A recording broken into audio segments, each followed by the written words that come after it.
बंगाल में हुए एनकाउंटर पर सियासत शुरू हो गई है। टीएमसी ने एनकाउंटर पर सवाल उठाए। सांसद महुआ मोइत्रा ने रेप मर्डर के आरोपी प्रभास मंडल के एनकाउंटर को जंगल राज बताया और कहा कि बंगाल अब यूपी 2.0 बन गया है। वहीं कीर्ति आजाद ने कहा कि यूपी की तरह बंगाल में भी फेक एनकाउंटर शुरू हो गए हैं। सच्चाई छिपाने के लिए प्रभास मंडल का एनकाउंटर किया गया। कोलकाता में पूर्व मुख्यमंत्री ममता बनर्जी की रैली में भारी हंगामा हो गया। बालीगंज फाड़ी से हाजरा मोड़ तक निकाली गई रैली पर अंडे फेंके गए। लोगों ने चोर चोर के नारे लगाए। दोनों पक्षों के बीच में जमकर धक्का मुक्की और नोकझोंक देखने को मिली। रैली जब तय रास्ते से गुजर रही थी तभी टीएमसी और बीजेपी के समर्थक आमने सामने आ गए। इस दौरान वहां मौजूद भारी भीड़ ने एक दूसरे के खिलाफ जमकर नारेबाजी की। वहीं टीएमसी का आरोप है कि बीजेपी कार्यकर्ताओं के हमले में 41 कार्यकर्ता जख्मी हो गए हैं।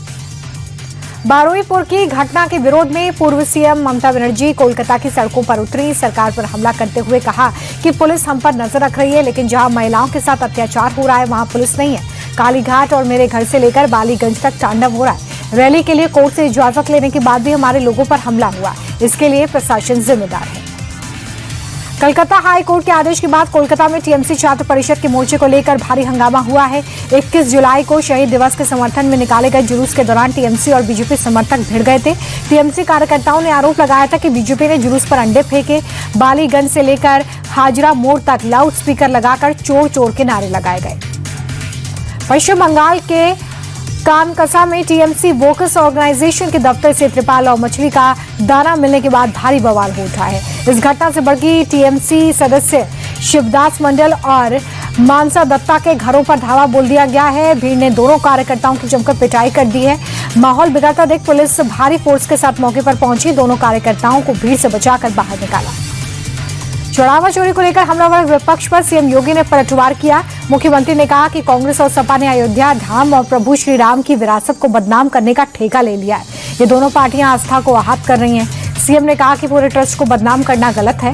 भगवान राम और कृष्ण को नहीं मानने वालों के मुंह से आस्था की बात शोभा नहीं देती। ये बाबर और औरंगजेब को पूजने वाले लोग हैं। चौराहा चोरी मामले में नया खुलासा हुआ है। साल 2025 में चढ़ावे की गिनती के लिए एसओपी बनाई गई थी, लेकिन इन नियमों का पालन नहीं किया गया। किसी भी एसओपी का पालन नहीं हुआ, जिसका फायदा उठाकर चढ़ावे की चोरी हुई। एसओपी की कॉपी में लिखा है कि चढ़ावे की गिनती का काम एसबीआई और ट्रस्ट की जिम्मेदारी थी। पैसों के नियमित अंतराल पर बैंक में जमा कराए जाने का जिक्र एसओपी में है। पैसे गिनने वाले कर्मचारियों का हर महीने रोटेशन भी होना था। ये वो तमाम नियम थे जिन्हें तोड़ दिया गया। चौराहा चोरी की जांच जैसे जैसे आगे बढ़ रही है, नए खुलासे हो रहे हैं। 3 आरोपी अनुकल्प मिश्रा, लवकुश मिश्रा, करुणेश पांडे को लेकर पुलिस 14 कोसी परिक्रमा मार्ग के पास जंगल के सुनसान वाले इलाके में भी पहुंची। खबर है कि इसी जंगल में अविनाश शुक्ला, टिन्नू यादव और ये तीनों आरोपी मिलते थे और चढ़ावा चोरी में कमाए गए पैसे का हिसाब यहां पर होता था और फिर आपस में इन पैसों का बंटवारा होता था। इससे पहले पुलिस अविनाश शुक्ला को लेकर भी इसी जगह पर पहुंची थी।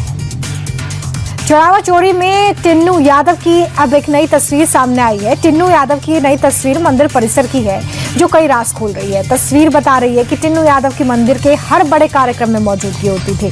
मंदिर के निर्माण कार्य से लेकर वीआईपी आयोजनों तक वो एक्टिव था। जिस राम मंदिर परिसर में बड़े बड़े लोगों को आसानी से एंट्री नहीं मिल पाती है, वहां पर टिन्नू यादव किसी बिना रोक टोक के जाता था। राम मंदिर चढ़ावा चोरी को लेकर महाराष्ट्र विधानसभा में हंगामा हुआ। विपक्ष के नेता आदित्य ठाकरे ने सदन में इस मुद्दे को उठाया, जिसके बाद विपक्षी विधायक चंदा चोर, गल्ला चोर के नारे लगाने लगे। तो ये मंत्री नीतीश राणे और विधायक योगेश सागर ने आपत्ति जताते हुए कहा कि ये सदन की कार्रवाई के दायरे में नहीं आता है। साथ ही सत्ता पक्ष के विधायकों ने विपक्ष पर निशाना साधते हुए कफन चोर के नारे लगाए। नोएडा में भारी बारिश के बाद सेक्टर 62 लेबर चौक पर भारी जलभराव देखने को मिला, जिसके कारण जनजीवन प्रभावित है। सड़कों पर घुटने तक पानी भरने की वजह से गाड़ियां धीमी रफ्तार से आगे बढ़ रही हैं। कई लोग स्कूटी को धक्का मारकर पानी से बाहर निकलते नजर आ रहे हैं। जलभराव के कारण पैदल चलने वालों को भी दिक्कतों का सामना करना पड़ रहा है। सूरत में मूसलाधार बारिश से हालात बिगड़ गए। कई इलाकों में बाढ़ जैसे हालात हैं। सड़कें तालाब में तब्दील हो चुकी हैं। पानी भरने की वजह से लोग घर छोड़ने पर मजबूर हैं। हर तरफ पानी नजर आ रहा है। राहत बचाव के लिए एनडीआरएफ ने मोर्चा संभाला है। लोगों को सुरक्षित स्थान पर शिफ्ट किया जा रहा है। जम्मू कश्मीर के अनंतनाग में पुलिस ने आतंकियों के 3 ओवरग्राउंड वर्कर्स को गिरफ्तार किया है। इनकी पहचान अमरनाथ यात्रा की सुरक्षा के लिए लगाए गए फेस रिकॉग्नाइजेशन सिस्टम की मदद से हुई है। पुलिस ने बताया कि फेस रिकॉग्नाइजेशन सिस्टम ने सरबल इलाके से गुजर रहे 3 संदिग्ध व्यक्तियों की पहचान कर अलर्ट दिया, जिसके बाद पुलिस की टीम ने मौके पर पहुंचकर तीनों को रोककर दस्तावेजों की जांच की। तीनों के आतंकवादी संगठन से जुड़े ओवरग्राउंड वर्कर्स होने की पुष्टि हुई, जिसके बाद उन्हें हिरासत में लिया गया। यूपी के इटावा में बनारस से दिल्ली जा रही डबल डेकर बस हादसे का शिकार हो गई है। ड्राइवर और कंडक्टर की मौके पर ही जान चली गई है। 25 से ज्यादा लोग जख्मी हैं। बस में 45 लोग थे। हादसा ITI चौराहा थाना सिविल लाइन क्षेत्र में हुआ। दरअसल सरियों से लदा एक ट्रक सड़क के किनारे खड़ा था। उसी ट्रक में तेज रफ्तार बस आकर पीछे से टकरा गई। यात्रियों के मुताबिक बस की रफ्तार तेज थी, ड्राइवर को नींद आ गई थी। लखनऊ में भ्रष्टाचार के खिलाफ यूपी विजिलेंस की टीम ने बड़ी कार्रवाई की है। परिवहन विभाग के रिटायर्ड कर्मचारी ललित कुमार के ठिकानों पर छापा मारा है।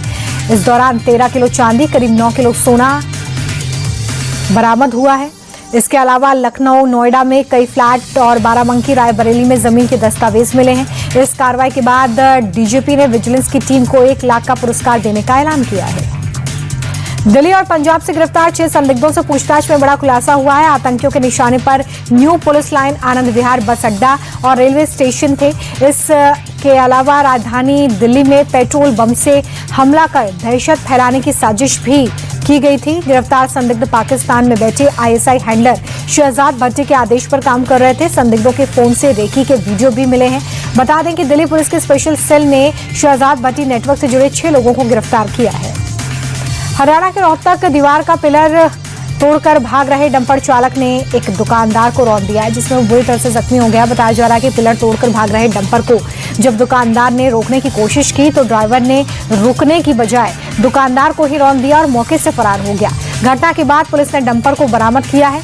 CCTV की मदद से आरोपी की तलाश है। हरियाणा के रोहतक में एक बेरहम पिता का खौफनाक वीडियो वायरल हो रहा है। संजय कॉलोनी में शख्स ने अपनी ही 3 साल की मासूम बच्ची को बेरहमी से पीटा, जमीन पर पटक दिया। वारदात के बाद घायल बच्ची को अस्पताल ले जाया गया। हैरान करने वाली बात यह है कि इस मामले में अब तक पुलिस को कोई भी शिकायत नहीं मिली है। बिहार के पूर्वी चंपारण में पुलिस ने एक बड़े ठग गिरोह का भंडाफोड़ किया है।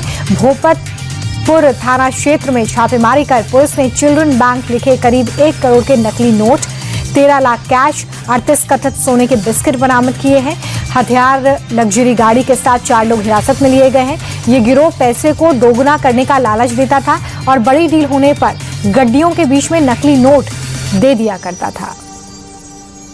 अमरनाथ यात्रा शुरू हुए अभी सिर्फ 5 दिन ही हुए हैं, लेकिन गुफा में बाबा बर्फानी का शिवलिंग पूरी तरह से पिघल गया है। 23 मई को शिवलिंग का आकार करीब 7 फीट था, जो अब 90% तक गायब हो चुका है।